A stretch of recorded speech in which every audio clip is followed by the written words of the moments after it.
Week 1 of the 2025 fantasy football season is here, ladies and gentlemen, and you know exactly what that means. We're going to go through every single matchup, talk about every single wide receiver, and go over who you should be starting and who you should be sitting as we move in to week 1. All right, Thursday night NFL kickoff. We got the Cowboys traveling to face the former Super Bowl champs, the Philadelphia Eagles, and let's talk about the Cowboys first and foremost. CeeDee Lamb, George Pickens, I've got them both as solid starts. CeeDee Lamb, a must start. George Pickens might be a flex option for most of you guys, but I still think a solid start here in week 1. Let's not forget the Cowboys, a team that is going to throw the football first and foremost, be very, very pass heavy. Even when Cooper Rush was the starting quarterback last year, this was still a pass first offense.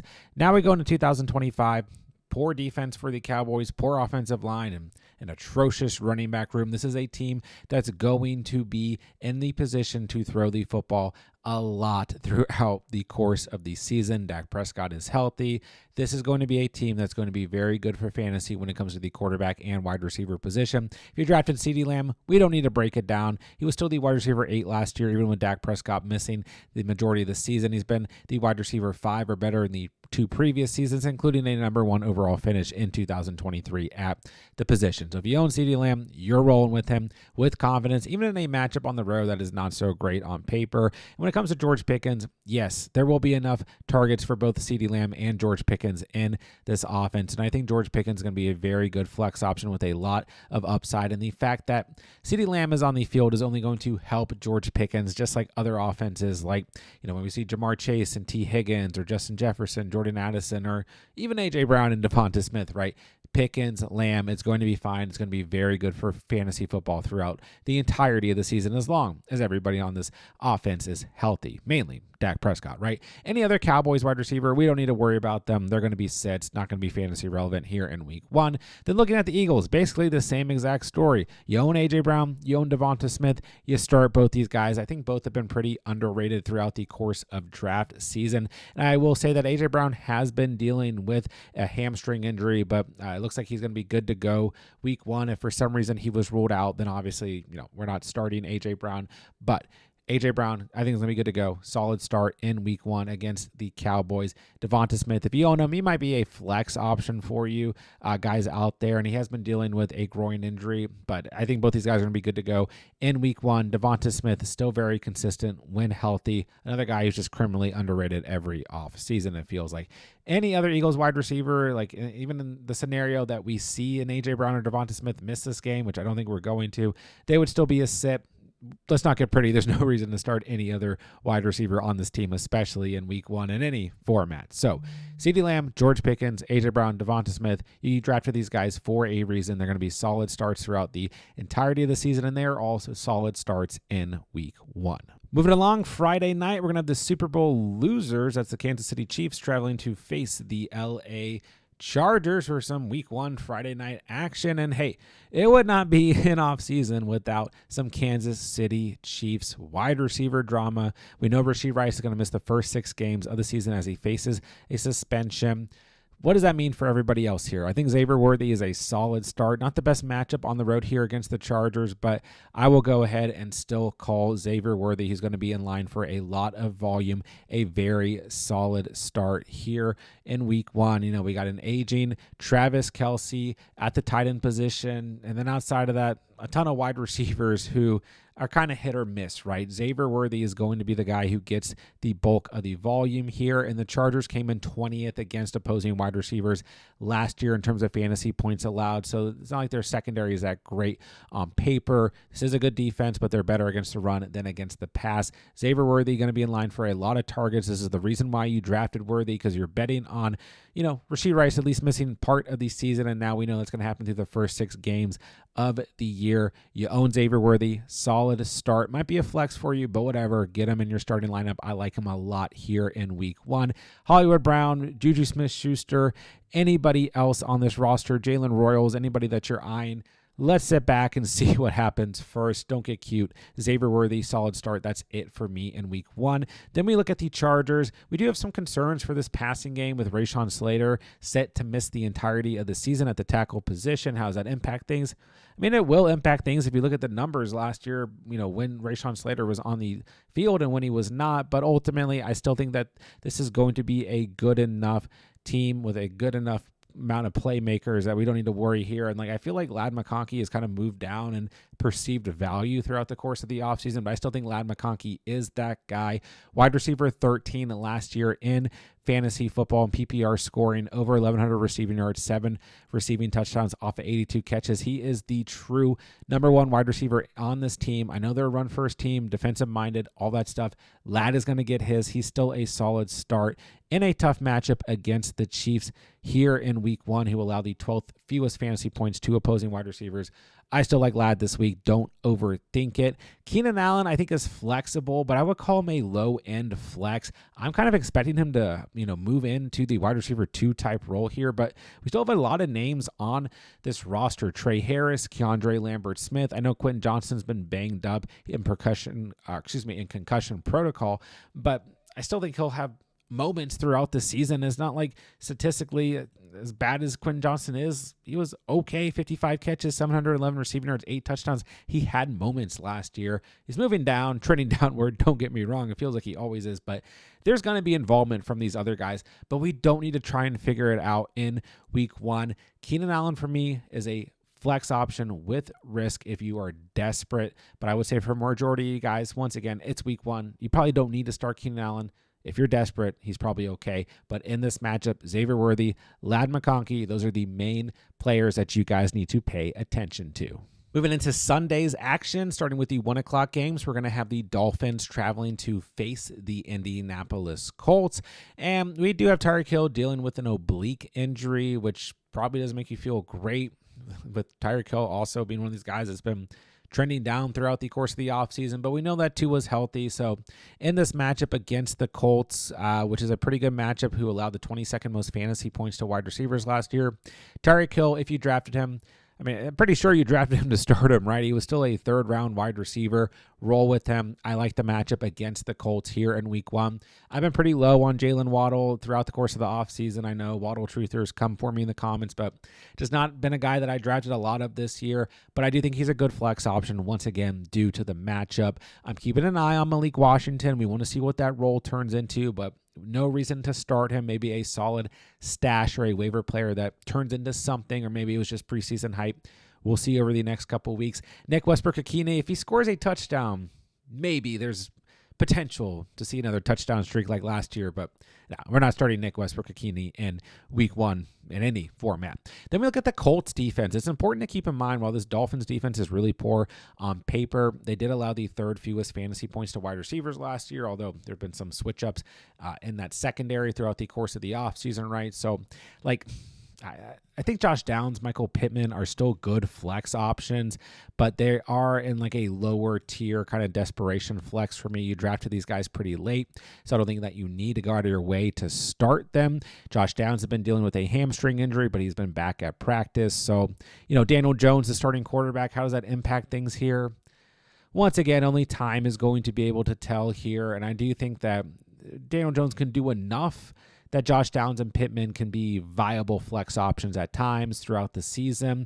Don't really know how this Dolphins defense is going to look. I don't think they're great on paper, but they were good last year against opposing wide receivers. So don't go out of your way to start Downs or Pittman, but if you're in a situation where you have to, sure, okay, I think they're fine. Week 2 against Denver, probably don't feel the same way. Week 1, it's probably okay. Alec Pierce, A.D. Mitchell, anybody else on this roster, you don't need to start them in week 1.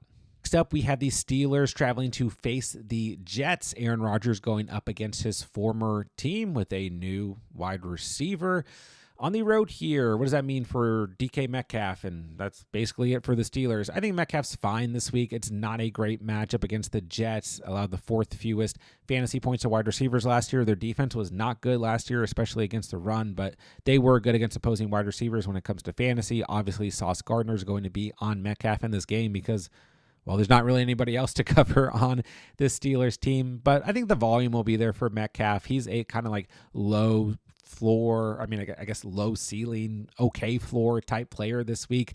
Where you drafted him, you're probably at least starting him as a flex option. So I don't think that there's upside with Metcalf this week. I don't really like this matchup for fantasy for really anybody. We got, a defensive-minded team in the Steelers with Aaron Rodgers at QB in his final season. We got a defensive-minded team in the Jets with Aaron Glenn as the head coach and Justin Fields at quarterback. Like, it feels like this could be one of the uglier games in week 1. But with that being said, the volume should be there for guys like Metcalf and Garrett Wilson. So I think Metcalf is a okay start here in week 1, definitely still startable.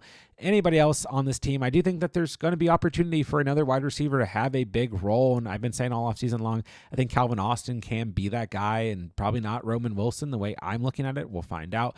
But in week 1, do we need to find out on our fantasy rosters? Absolutely not. Don't start anybody else other than Metcalf in week 1. And once again, Metcalf, a lower end start for me. Then we look at the Jets. Garrett Wilson, a player who I have liked throughout the course of the offseason and been high on throughout the course of the offseason. But once again, I just don't feel fantastic. The Steelers allowed the 15th most fantasy points to wide receivers last year, so kind of right there in the middle, but they did kind of switch around that secondary. You got Jalen Ramsey coming over. It's a different look this year. We'll find out how it ends up looking come, Sunday and everything. But once again, the volume will be here for Garrett Wilson. There's nobody else on this roster other than dump-offs to Breece Hall or Braylon Allen, I guess rookie tight end Mason Taylor. And at the same time, I've been high on the upside of Justin Fields throughout the course of the offseason, but what exactly is the passing game going to look like in week 1? Once again, only time will tell. I'm expecting a defensive-minded game here, but the volume should be there for both of these starting wide receivers. If you own them, they are still good, maybe flex options, low-end startable options as we get into week 1. Moving along, we'll have the Panthers traveling to face the Jaguars, and let's start with the Panthers side of things. A little bit of a shakeup in this wide receiver room. No more Adam Thielen going back to his former team, the Minnesota Vikings. T-Mac has been dealing with a hamstring injury, but this is a great matchup against the Jaguars. He gave up the 26th most fantasy points to wide receivers last year. You own T-Mac. This is why you went out and got him. He's the true number 1 wide receiver here. The Panthers went out and spent early draft capital on him. This is Bryce Young's number 1 weapon and a great matchup. He is a player that I think you basically absolutely have to start due to the matchup. But like I said, no more Adam Thielen. Does that open up things for a Jalen Coker or Xavier Legette? Probably so. And I mean, I think it's time maybe for the Cokeheads to unite. I feel pretty good about Jalen Coker. He was very close to being a flex option. I think if you're desperate in a deep format, Cokeheads, fire him up. But listen, it's week 1. Do you really need to start Jalen Coker? I hope not. He's a great player to be paying attention to right now. And there are other names like Xavier Legette and even Jimmy Horn, maybe David Moore on this roster. Somebody else is going to have to step up here. I think most people are leaning towards Jalen Coker. He sits at 12% roster at the time I'm recording this, so keep a close eye on him. I am a fan, but there's no reason to really need to start him in week 1. Even though it's a good matchup, which does kind of push it a little bit, but I just don't think you need one. And I don't think in week 1 you need to start anybody other than T-Mac. Now, looking at the Jaguars, it is a good matchup for the Jacksonville Jaguars as well. Panthers finished right next to the Jags last year in fantasy points allowed to wide receivers at the 25 number overall spot. So when it comes to these Jaguars wide receivers, don't overthink this one. Brian Thomas is a great start. There's no reason to not start Brian Thomas, who you either spend a first-round pick on or an early second-round pick on going into the season. He is a must-start player week in and week out. Travis Hunter is here. I know, but that does not mean that Brian Thomas is a player we need to overthink. He is going to get his. He is still the true number 1 wide receiver on this team. He's going to be a stud week in and week out. Must start player in week 1. Travis Hunter, I do think is flexible, but proceed with caution. We just don't exactly know what to expect out of Travis Hunter, right? I think he's fine to flex if you want an upside swing in a good matchup. But then again, I mean, it's kind of, you drafted Travis Hunter, you know what to expect. It could be disappointing. You don't know how much defense he's going to play or whatever, but hey, the upside is there. The matchup is there. It's week 1. Won't be surprised if Liam Cohen, the Jags, come out and they try and showcase their new rookie wide receiver. Dewami Brown, Parker Washington, newly acquired Tim Patrick. There's nobody else at the wide receiver position that we need to start until we see something happen on a consistent basis. So feel really good about T-Mac, feel really good about B. Tom, and I do think Travis Hunter is flexible in this week 1 matchup. Next up, we'll have the Cardinals traveling to face the Saints in what is not really looking like an extremely exciting week 1 matchup.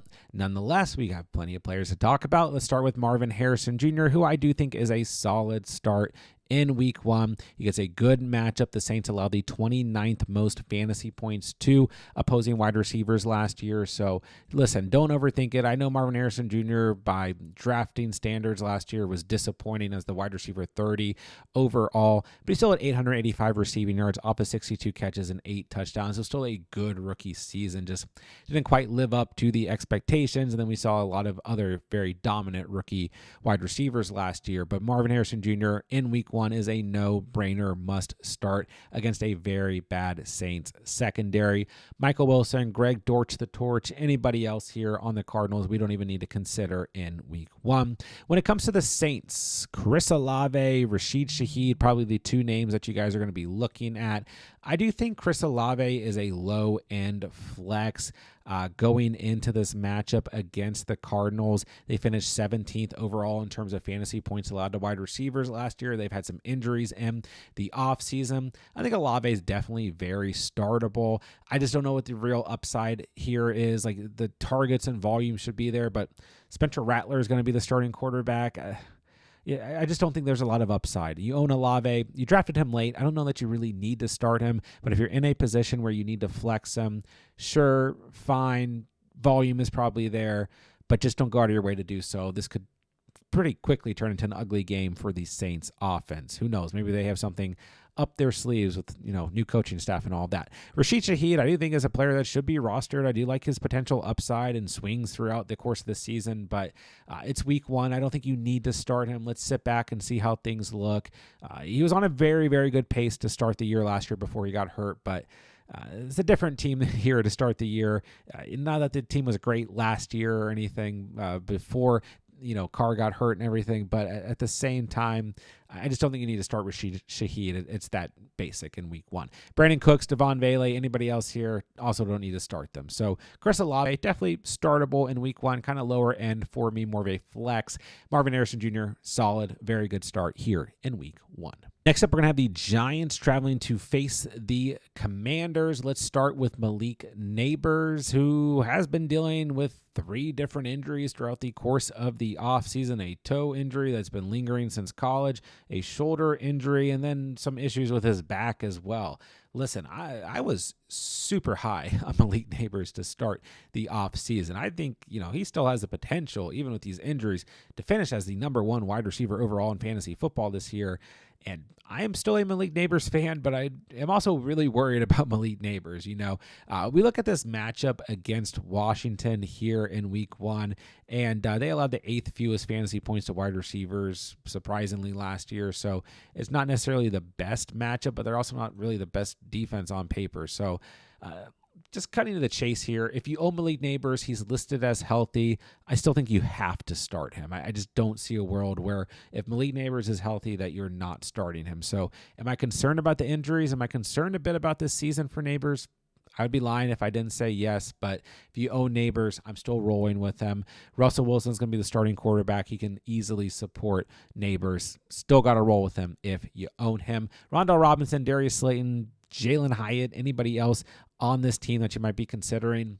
I mean, there's going to probably be a good enough wide receiver 2 on this team for you guys in deeper full PPR formats, but I don't know. I don't want to risk it in week 1. So don't start any other Giants wide receivers. It's Neighbors or nobody. Then we move to the Commanders, right? Scary Terry is back, but are you worried about him because he did miss basically the entire offseason? It's definitely a valid concern and a valid enough question. Going up against a Giants defense that we think of as a bad defense, but they're really not that bad of a defense. And they allowed the 16th fewest fantasy points to wide receivers last year, kind of right there in the middle. So listen, I'm not going to get overly anxious if I own Terry McLaurin. A lot of you guys got him as a pretty good value. I have seen some rosters, if you guys drafted the right time, where Terry McLaurin's like your wide receiver 4, right? He did have a bit of a drop in some leagues right before he ended up, finally signing his extension with the Commanders. But Scary Terry is the number 1 target on this team. Debo's here. Zach Ertz is still there. The dump offs to Eckler will be there. But Terry McLaurin is a guy who only had 117 targets last year and was still the wide receiver 7 because he scored 13 touchdowns, right? So this is a red zone option. He has a chemistry with Jaden Daniels. I don't think it's going to be like the Brandon Ayuk situation where, he held out, finally signed, poor play, gets injured. I think Scary Terry's going to be fine and remind us of why he held out and pushed for this extension. He's a start for me. When it comes to Debo, there's a lot of Debo slander throughout the course of the offseason, but I think Debo is a good fit for this system. He's a lower end flex for me, but is he a flex that could have some nice upside and spike weeks throughout the season and maybe in week 1? Yes. Am I going out of my way to flex Debo? Probably not. I think that there's probably better options on a lot of your guys' rosters, but if you're in a situation where you have to start Debo in the flex, I think he is flexible this week than any other Commanders wide receivers. I know there are names people were looking at in case Terry hadn't signed in time for week 1 or whatever. There's nobody else here we need to consider. Terry McLaurin, a good start. Malik Neighbors, I'm a little worried, but he's going to be a good start if he's deemed healthy and good to go in week 1. Debo, solid enough flex. Let's move on. Next up, we have the Buccaneers traveling to face the Falcons, and if last year was any indication, this is going to be a game with a lot of fantasy points. Last year we saw 2 very big shootout games between these 2 teams.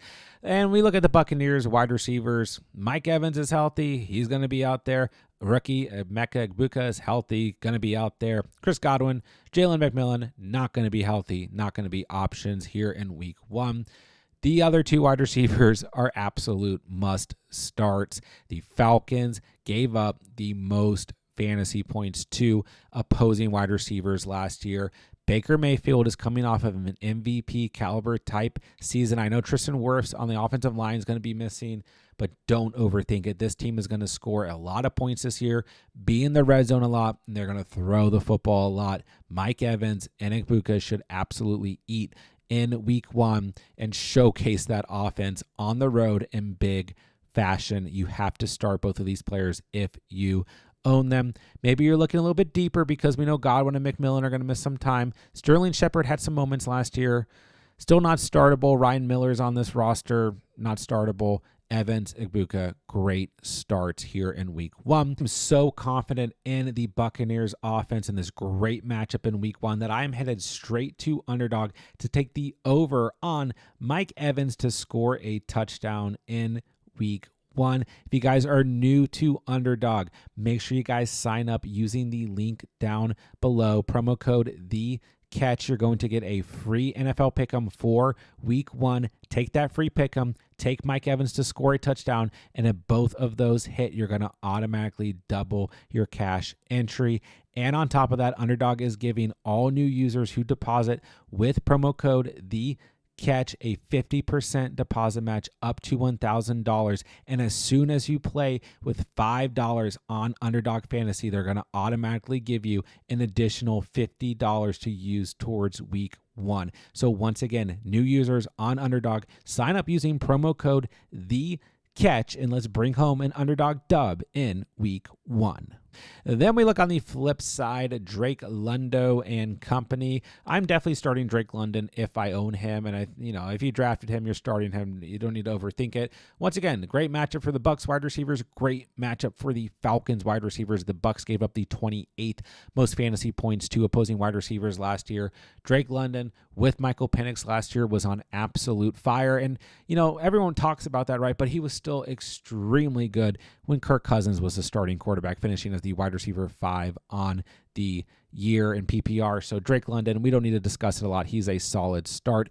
Darnell Mooney, avoided injured reserve. Don't know at the time I'm recording this due to that shoulder injury if he's going to play week 1 or not, but I don't think you need to start Darnell Mooney. Turn into, he kind of really started to fall in drafts after the shoulder injury. And I just don't think we need to find out week 1. It is a good week 1 matchup, like I said, but they do have an early bye, so I don't really know what's going to happen with Darnell Mooney. If he's deemed good to go week 1, you'd have to be in a really deep format for me to consider him, but the matchup is there. I just don't want to push it. I don't think that you guys need to start Darnell Mooney. Ray McCloud will be the next man up, and maybe Mooney misses this week 1 game. There's an opportunity here. He did have some, low end moments last year where he scored like 10 to 12 points when other players were hurt. But once again, I know it's a good matchup, but let's not push it. Would I be surprised if Mooney or McCloud had a decent day? No, not at all. Once again, if it's any indication from last year, this is going to be a high-scoring game. But at the same time, it's week 1. Let's not get cute. Mike Evans, Emeka Egbuka, Drake London. Those are my starts here in this matchup in week 1. Next up, we have the Bengals traveling to face the Browns. And this should be a good one from a fantasy perspective. We got Jamar Chase. We got T. Higgins. We got the Browns secondary that allowed the 23rd most fantasy points to wide receivers last year. There's not a lot to discuss here. You're starting Jamar Chase, the wide receiver 1 last year, 175 targets, 127 catches, over 1,700 receiving yards, 17 tutties. We saw in the preseason the chemistry between Joe Burrow and Jamar Chase is going nowhere. We also saw in the preseason that this defense still sucks. So this is a team that's probably going to be in position to throw the football in week 1. Start Chase, start T. Higgins. Don't overthink it with T. Higgins. You drafted him early enough. This is your wide receiver 2, your flex option all year long. This guy's a ton of upside, averaging over 18 fantasy points per game last year. I know he misses some time. He has some inconsistencies, but actually last year when T. Higgins was healthy, he was basically right next to Jamar Chase in terms of production. He had some super high ceiling games.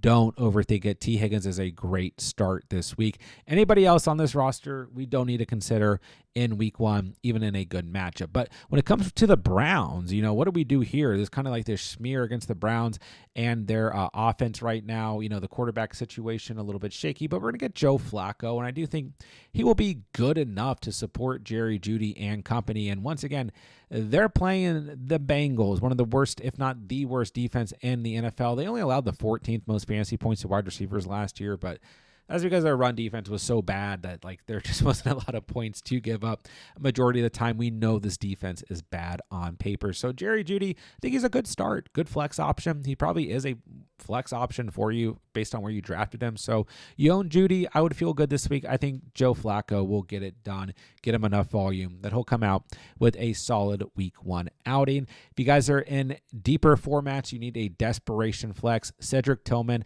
I think, is a good flex option this week. Once again, I'm not going out of my way to start Cedric Tillman, but if you need an upside swing, he's sitting at 30% rostered. This is a player that you guys could go out, maybe grab off the waiver wire, or in deeper formats you might already have.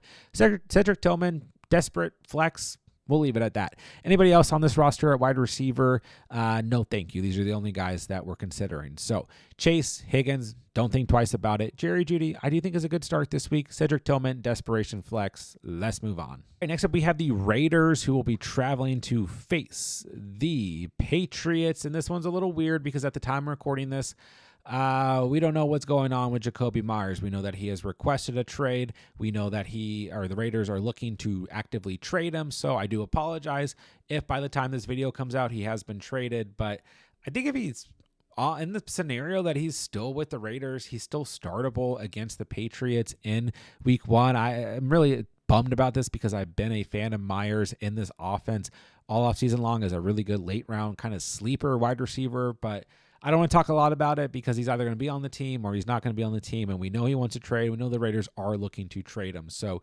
we'll come back to it in the comment section down below. I'll have a pinned comment on what I think about Jakobi Meyers. But yeah, in terms of anybody else here, Amari Cooper, Donta Thornton, Trey Tucker, Jack Besh, I think there's opportunity, but I don't think we need to risk it in week 1. The Patriots, not a great defense last year, allowing the 18th most fantasy points to wide receivers. I mean, I do like Donta Thornton in deeper formats, and I do think he's worth stashing right now and paying attention to. Sure, I think Cooper can have some sort of opportunity here, but he was really shaky when he got traded to the Bills last year. Trey Tucker, Jack Besh. I mean, Jack Besh has been invisible all season long. It's week 1. Keep an eye on this. There's going to be some sort of opportunity in this wide receiver room. But do we need to risk it in week 1? My answer for you is simply no. Donta Thornton is a player I'm keeping the closest eye on, but I'm not starting him in week 1 unless I'm absolutely desperate in a very deep format.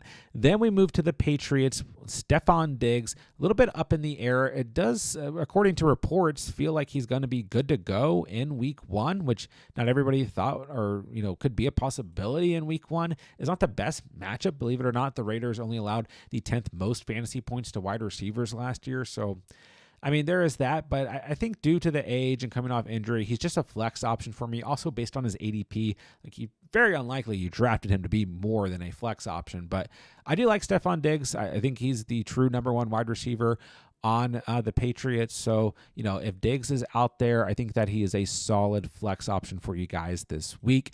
Demario Douglas is going to be a sit for me, but I'll say this much. If Diggs doesn't play in week 1, Demario Douglas becomes a decent flex option for me. I think he's the next wide receiver on this roster to keep an eye on. Kyle Williams been dealing with a concussion, head injury, whatever it is.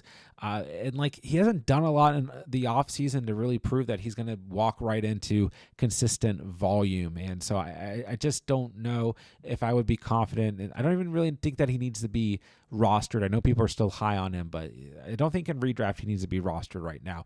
Then Efton Chisholm, the preseason hero for the Patriots, did make the 53-man roster, but don't get cute here. Dynasty, deep leagues, whatever. Don't get cute here. We're not starting him in week 1. So we'll pay attention to both of these wide receiver rooms. Does Diggs play week 1 or not? It's looking like he will, and I think he's a good flex option. Myers, probably by the time this video comes out, won't be on the team. So once again, don't crucify me in the comments, but I don't think we need to start any Raiders wide receivers in week 1. Next up, we're going to have the Niners traveling to face the Seahawks and what I think will be a pretty good matchup to start the afternoon slate of games. And let's start with Ricky Pearsall. I am feeling very good if I'm a Ricky Pearsall owner going into week 1. Seattle allowed the 21st most fantasy points to opposing wide receivers last year. And once again, at the time of recording this, I have no idea what's going on with Jauan Jennings. His status for week 1 is completely up in the air. He's avoided IR, but he's dealing with a calf injury, re-aggravation of last year's injury. And then we got the contract dispute going on. I don't know what's going on with Jauan Jennings at all, but either way, I feel great about Ricky Pearsall because this wide receiver room is absolutely atrocious, which you could argue maybe the Seahawks just hone in on Ricky Pearsall, but they got to worry about George Kittle. They got to worry about Christian McCaffrey and the running backs on this team as well.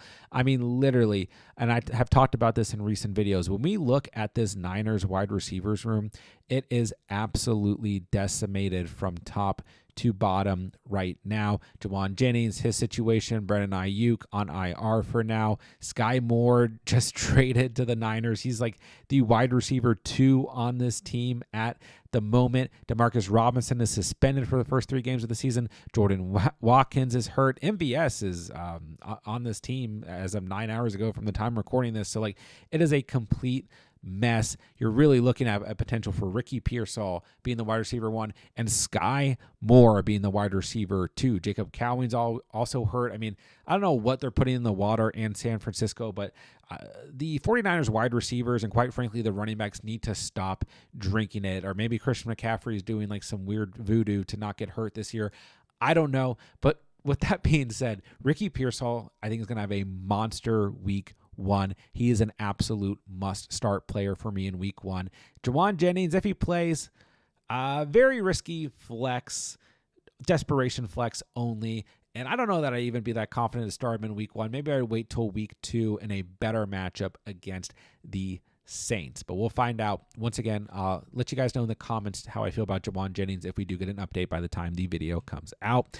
Then we look at the Seahawks. We got my guy, Jackson Smith-Njigba, who I've been very high on throughout the course of the offseason. I think he is an absolute must start. Based on draft capital, you are starting JSN anyways, right? The Niners were good against opposing wide receivers, even in a down defensive year. They struggled more against the run than against the pass, 7th most fantasy points to wide receivers last year, but JSN is locked and loaded as the wide receiver 1. I think Sam Darnold can do enough to support him. This is a run-first system under Clint Kubiak now, but JSN is going to get peppered with targets, and I think he's an absolute must start. For me, there's not a whole lot to discuss here. You own JSN, you start him, but I will say I do think Cooper Kupp's going to see some sort of volume in this game. You really break down Cooper Kupp last year.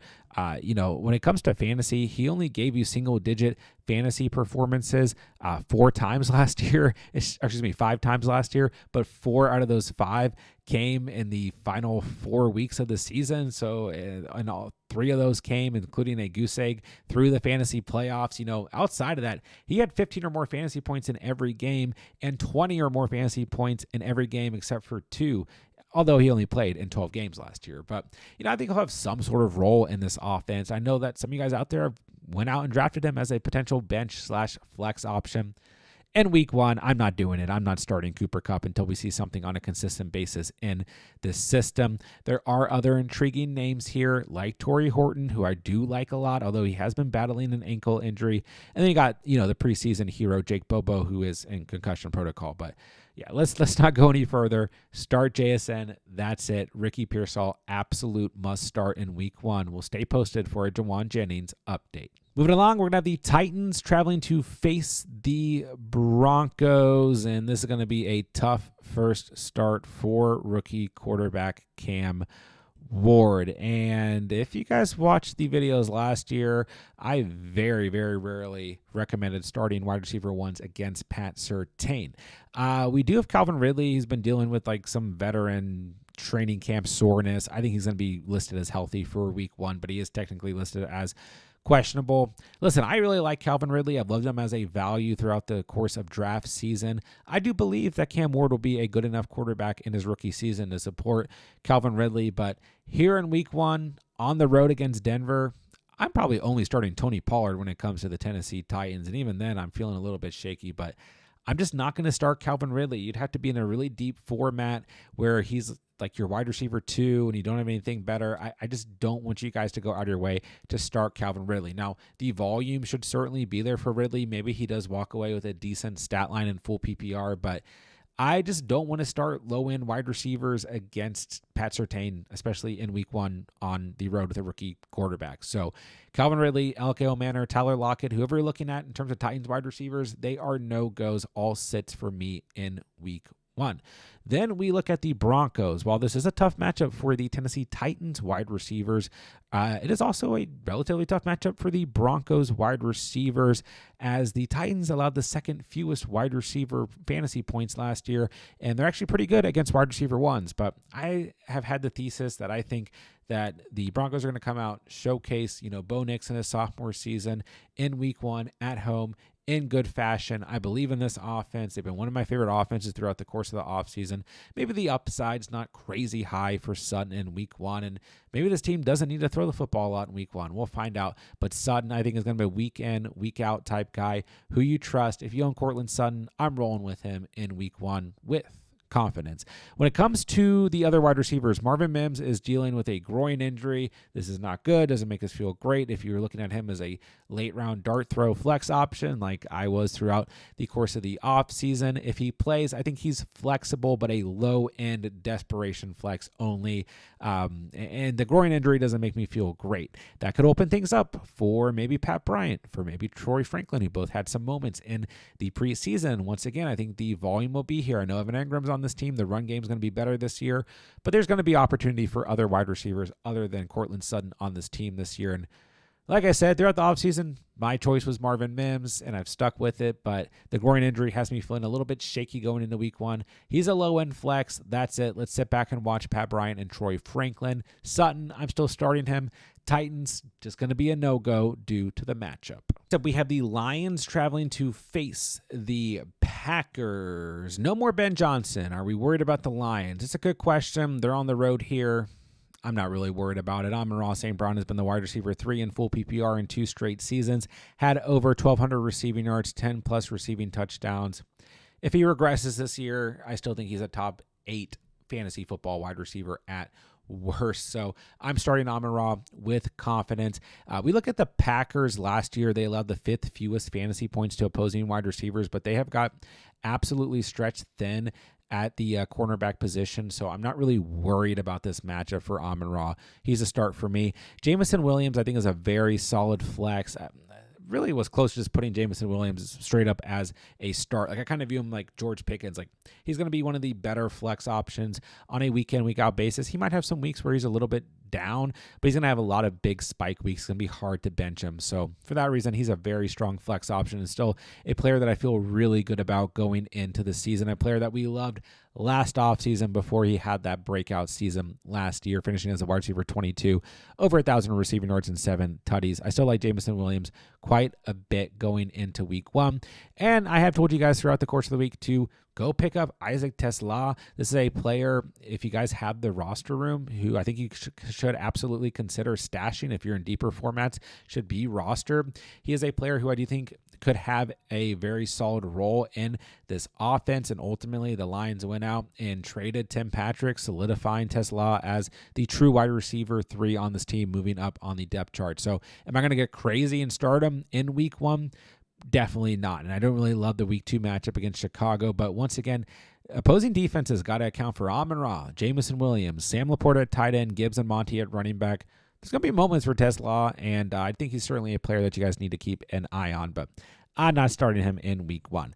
Then we have the most annoying wide receiver room for fantasy football, the Green Bay Packers wide receivers. So Matthew Golden, Jaden Reed, Dontavion Wicks, Romeo Doubs, and, the ghost of Christian Watson somewhere out there as well. All these guys except Matthew Golden have dealt with some sort of injury this offseason. The time I'm recording this, Jaden Reed is still questionable for week 1, as is Dontavion Wicks, but Dobbs and Matthew Golden are good to go.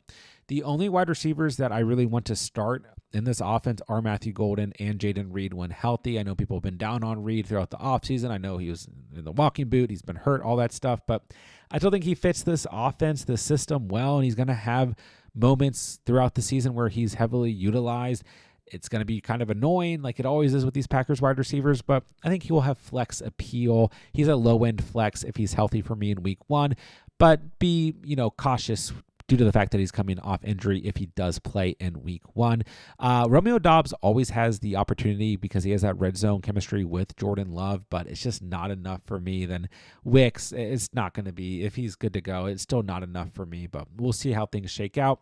Matthew Golden is the wide receiver I feel the most confident about. There's a reason they went out and drafted him, right? And obviously we saw enough juice in the preseason from Matthew Golden that we can rely on him being utilized throughout this game plan. But I think that the Packers are going to run first and foremost. It's going to be an interesting matchup overall to watch. And I think for me, the only player that I really want to consider on the Packers at wide receiver is Matthew Golden. But once again, rookie in his first start.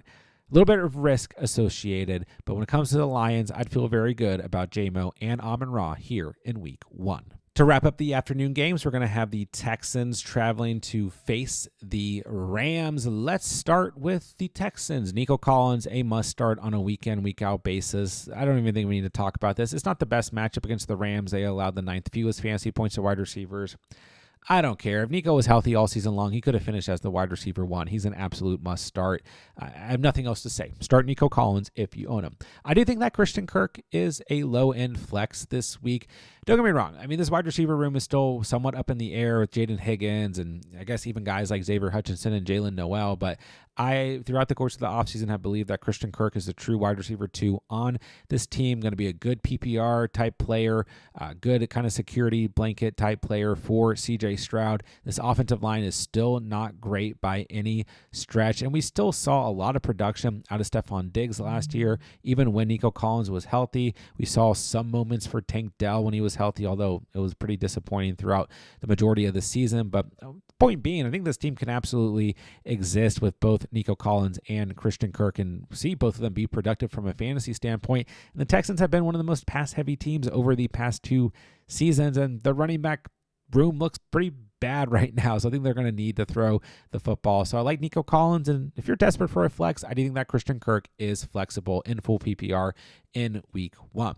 Then we have the Rams. It's going to be a big question this week because of the uncertainty around Matthew Stafford. I think it's trending towards Stafford's going to play.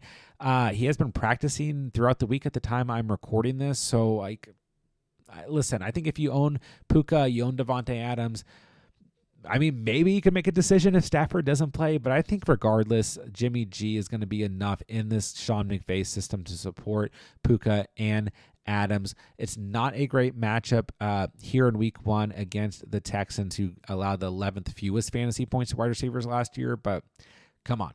Puka is still a first-round player for a reason, and if he was healthy all year long, could have easily finished as a top 5 wide receiver in fantasy. You drafted Puka for a reason. Roll with him in week 1. Don't overthink it. And Adams, still a high upside wide receiver. Maybe he's more of a flex option for you, but he still went in the first 4 rounds in majority of fantasy drafts. So you own Adams, you own Puka. Just don't overthink it. But we will feel better if Matthew Stafford is the starting quarterback here in week 1. Moving to Sunday Night Football, maybe the very best matchup of the whole week. We've got the Ravens traveling to face the Bills, and this should be a fun one for sure. The Ravens allowed the 30th most fantasy points to wide receivers last year, and the Bills allowed the 19th most fantasy points to wide receivers last year. So when we look at the players in this matchup, it is kind of two up in the air wide receiver rooms, I guess you could say.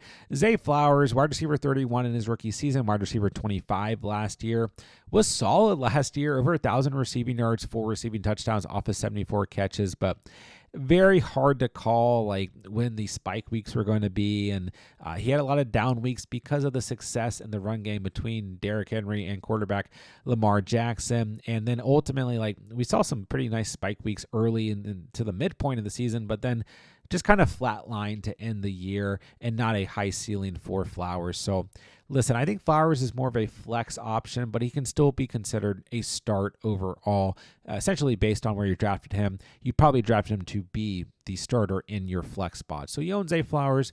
Maybe the ceiling's not high, but he is still certainly startable here in week 1. Then we look ahead at Rashad Bateman, right? I am a fan of Bateman and have been a fan throughout the course of draft season. I think he's a good upside swing at the position. But once again, I mean, Rashad Bateman was certainly flexible last year, finishing as a wide receiver 40, over 750 receiving yards and 9 touchdowns, but really difficult to call when you're going to get those spike weeks. I'm kind of imagining this being a high-scoring affair, a good game overall. So I think Bateman can have value in this game, but once again, a low-end flex because it's really tough to call when he's actually going to hit in terms of being a good flex option. But if you're desperate, sure. And for me, Bateman's a wide receiver 2, D-Hop's a wide receiver 3. D-Hop's been dealing with a knee injury. I'm not starting DeAndre Hopkins in week 1, age 33, going to his 13th season. No, thank you. Then we look at the Bills wide receiver room. It's a better matchup for them overall, but it's all going to kind of be determined in terms of what's going to shake out here in terms of Khalil Shakir's health. He's been dealing with that ankle injury for a couple of weeks now. He's really the only wide receiver I have interest in starting. And once again, he's coming off an injury, so he's not my favorite start. But if you're in full PPR and you don't have a better flex option, I think you can roll with Khalil Shakir if he's deemed healthy. These are both teams that implement the run first and foremost and have very extreme talents at the quarterback position, and the wide receivers do suffer from that. They don't see super high ceilings. But Shakir, Flowers, almost in the same boat, are both startable this week. Bateman is a good flex option if you have nothing better. Once again, a little bit more of a desperate flex option, I guess. And in terms of any other Bills wide receivers, I just don't want to start anybody. I know people are keeping an eye on Keon Coleman. Josh Palmer's got some love this offseason, but I just don't want to start any of these other Bills wide receivers until we see something consistent on a week-in, week-out basis, because once again, James Cook, Josh Allen, they are getting the bulk of the fantasy production on this team. And for the Ravens, bulk of the fantasy production is going to Lamar Jackson and Derrick Henry. Last but certainly not least, we have our first Monday Night Football matchup of the season. That's going to be the Vikings traveling to face the Bears. And Justin Jefferson has returned to practice, but he has been dealing with that hamstring injury that has some fantasy managers concerned, to say the least. But listen, it's not a great matchup against the Chicago Bears, who allowed the fewest fantasy points to opposing wide receivers last year. And JJ's coming off this injury. I get it. I don't care. You own Justin Jefferson, you start him every single week if he's listed as healthy. Don't care about anything else here. This is one of the most productive wide receivers in the entire NFL over the course of his entire career since 2020. Wide receiver 2 last year in fantasy football. He played the Bears twice last year. I just don't care. This is a great system under head coach Kevin O'Connell. This is a team that throws the football a ton. Regardless of who the quarterback is, finds a way to produce. Start JJ here in week 1 if you own him. Jordan Addison set to miss the first 3 games of the season. We know that he's not going to be an option. Adam Thielen just shipped to the Vikings. Could see some good opportunity for Adam Thielen. And, with JJ having the injury and the only other wide receivers being Jalen Naylor and Ty Felton, and then Jalen Naylor being a little bit banged up and Ty Felton being a little bit banged up, there's going to be opportunity here for Adam Thielen. But do I want to find out in week 1 in a tough matchup? No, but pay close attention to Adam Thielen because the Vikings play the Falcons in week 2 and the Bengals in week 3. He sits at 46% rostered at the time I am recording this. Then we look to the Bears, and this is an interesting wide receiver room to say the least. DJ Moore's been getting reps at the running back position as everybody in the fantasy community freaking out. Ben Johnson, new offensive system. How is this going to look?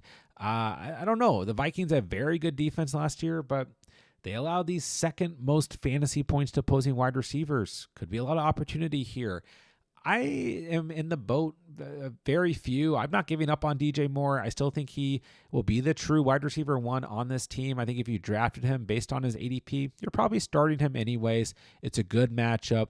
Just roll with DJ Moore in week 1. If you have other options that you think give you more upside, like you like more, fine. I don't have any problem with that, but I still think DJ Moore is very startable in week 1. And I think Rome Odunze is a very strong flex who could end up having a big game. So I would say Rome Odunze, one of the better flex options as we move into week 1 in a good matchup. And I do like Rome Odunze and the potential a lot here in his sophomore season under new head coach Ben Johnson, and assuming Caleb Williams takes another step forward at the quarterback position.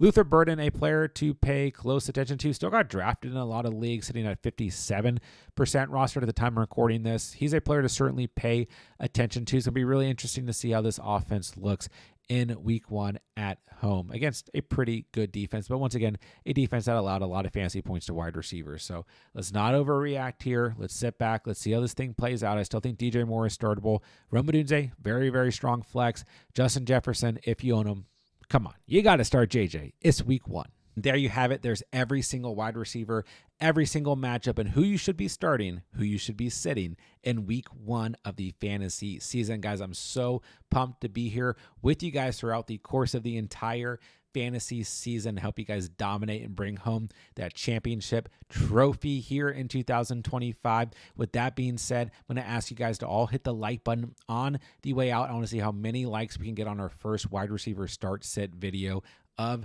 the year. And if you guys are new to the channel, be sure to subscribe on the way out. This is all we do here all year long, free fantasy football content, redraft, dynasty, and best ball. But most importantly, get in the comment section down below any fantasy football questions that you guys have. Start sits, trades, roster reviews, waiver wire players, whatever it may be, any position, any format. I am here to help you guys dominate your leagues, and I will answer every single comment on this video. Don't forget, as the week continues, we're going to have every single video that you guys could possibly need for week 1 of the season. Make sure to check out the playlists when they do pop up on the screen, and we're going to have a start sit video for running backs, for quarterbacks, and tight ends as well. So make sure you guys are taking in all of the week 1 content to make sure you guys bring home a dub in week 1. So with that, I'll say thank you guys so much for watching and or listening, and remember, you saw it here on The Catch.